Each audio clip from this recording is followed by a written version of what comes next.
So, a quick recap of what happened last month. It is like almost like I have been through a whirlwind, and today is the first week after I started my independent practice, and I feel, oh my God, it is like going through the eye of the storm and coming out still a winner.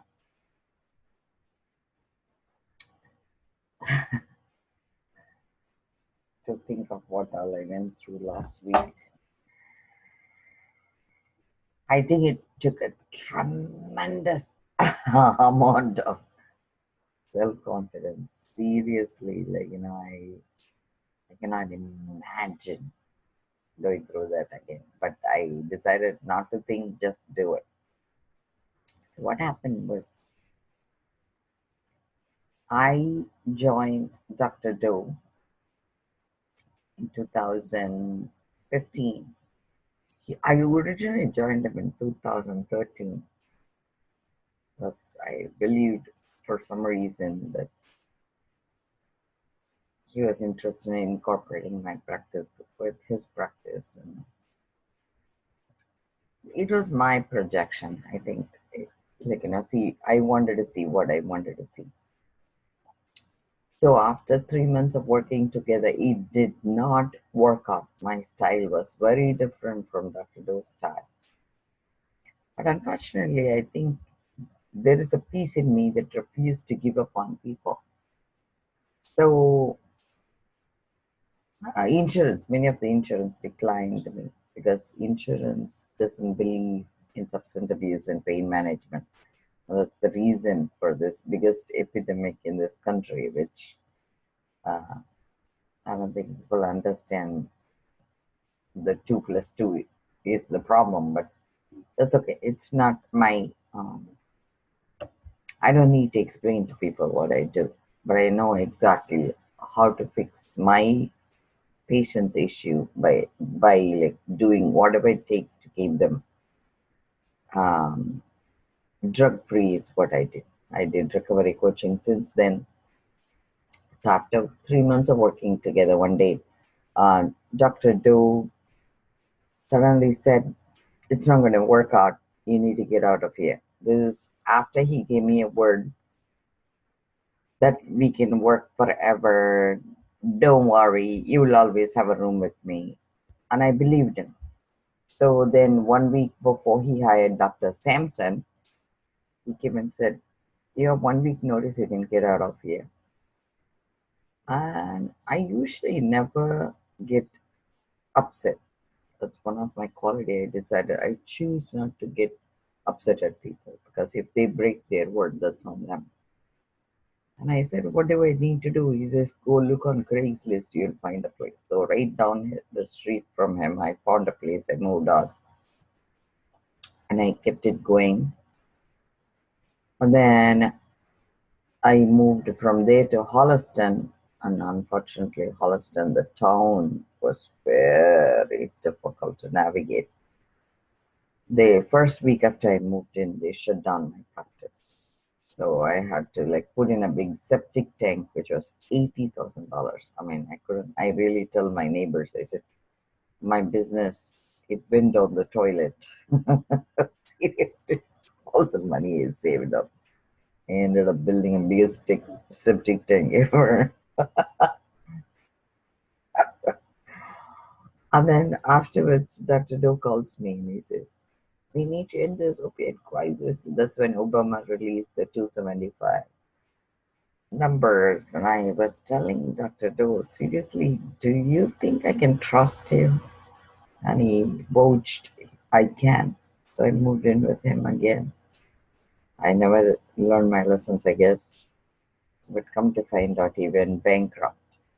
So he didn't pay me for almost like a year. So I borrowed money from the bank for one whole year. Even though I was working with him, I ran my clinic. Eventually, he declared bankruptcy and he kept us on a minimum wage. So then this year, my DA license came for renewal. July 31st, 2018. And every 3 years you need to renew. 15, 16. Huh?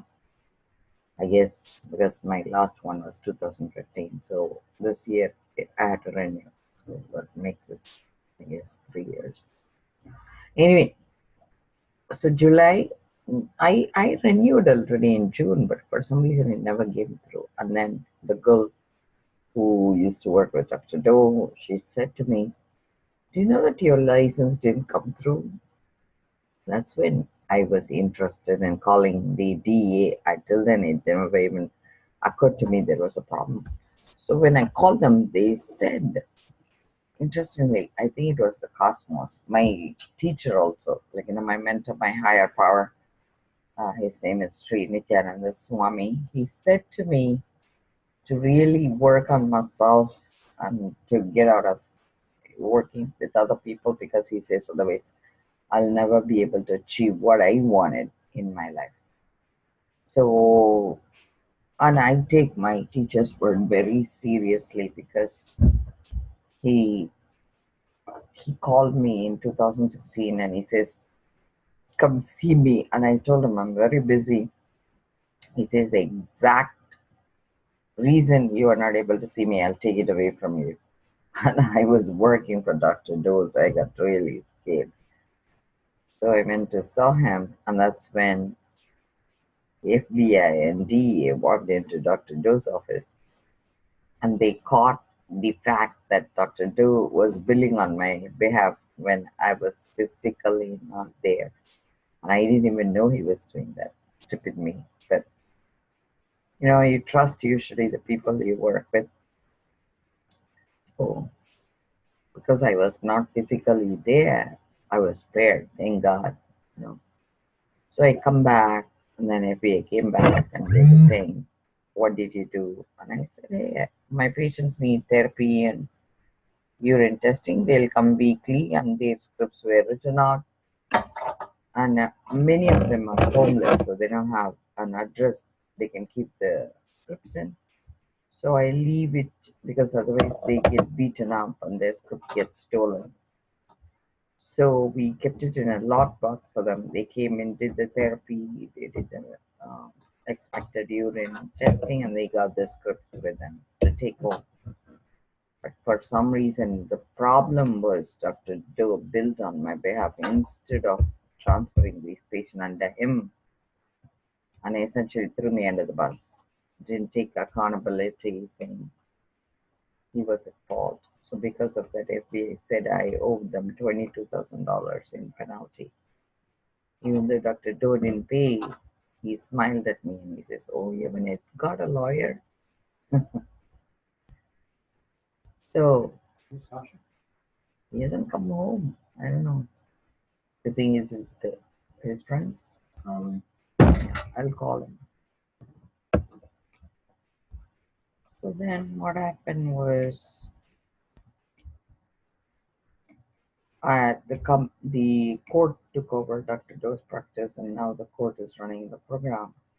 And the lady who ran the court, she said she's going to lay me off if I cannot write the scripts for her. Hey, 100 years for you.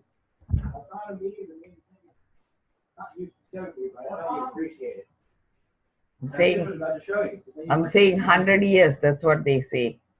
Because we were just talking about you. You came home. So we're like the other way around. Yeah.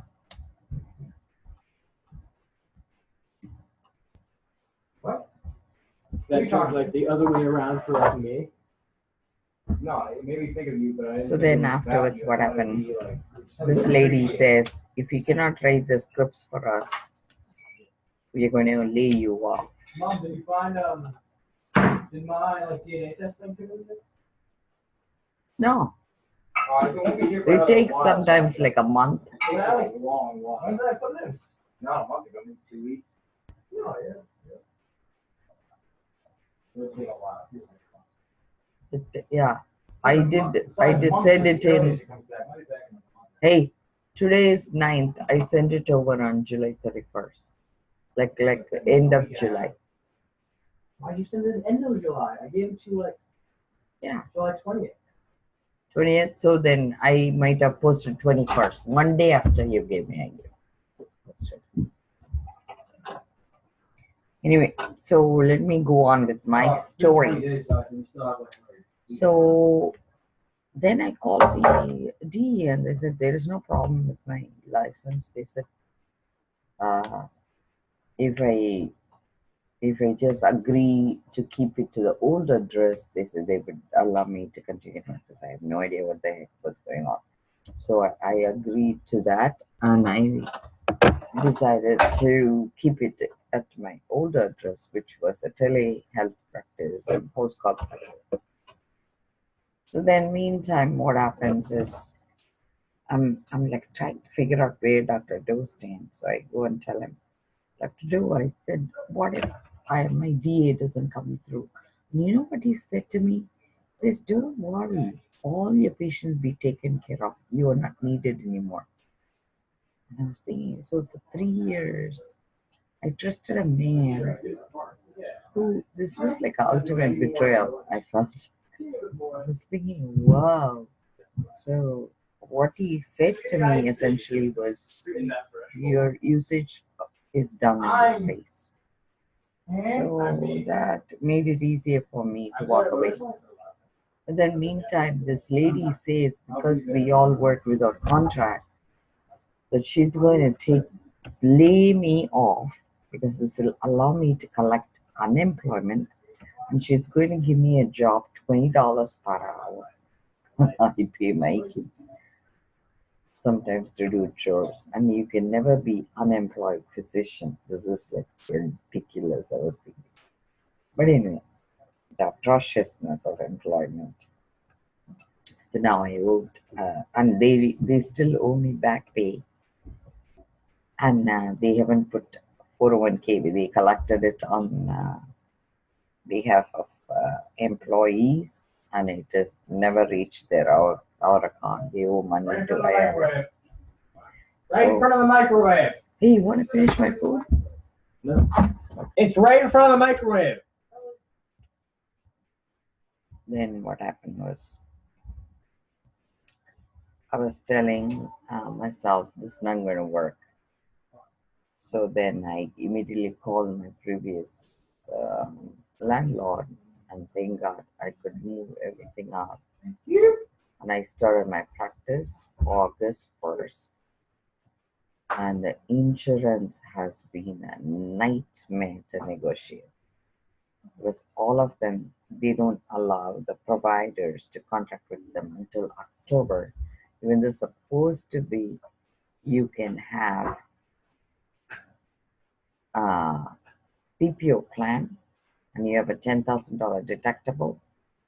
I hope like somebody in Senate or anybody hears it. I called all the insurance saying, have you ever heard about this opioid crisis? I mean, you know what everybody said? That they are not aware of it. They said they have not been educated and they wouldn't cover providers like me. They said they would allow me to participate only in October because, as far as they are concerned, the coverage, uh, if I'm not in their network, doesn't apply to their patients. And I tell them those patients were seen by me for like 4 or 5 years. Doesn't matter because I changed my location, they wouldn't allow me to participate with. So I am like negotiating with my patients. Some of them have weak. So I tell them, hey, give me whatever you can afford. Today one patient paid me by coffee, $2. I said that's fine. That's the way I'm starting my practice.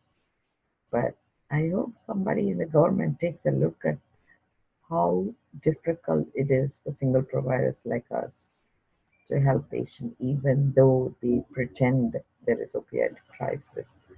Nobody seems to want to listen to providers like us who are single practitioner who are trying to do the right thing. And unless there is a big marketing department, you really, as a solo provider, it's very tough. But I'm going to do all that because you know why? From my heart of heart, I believe in my patients. I believe in being a recovery coach, and I believe doing right because the children of my patient's family needs my support. They need their father and mother to raise them, and that's why I am here. And that's what I went through.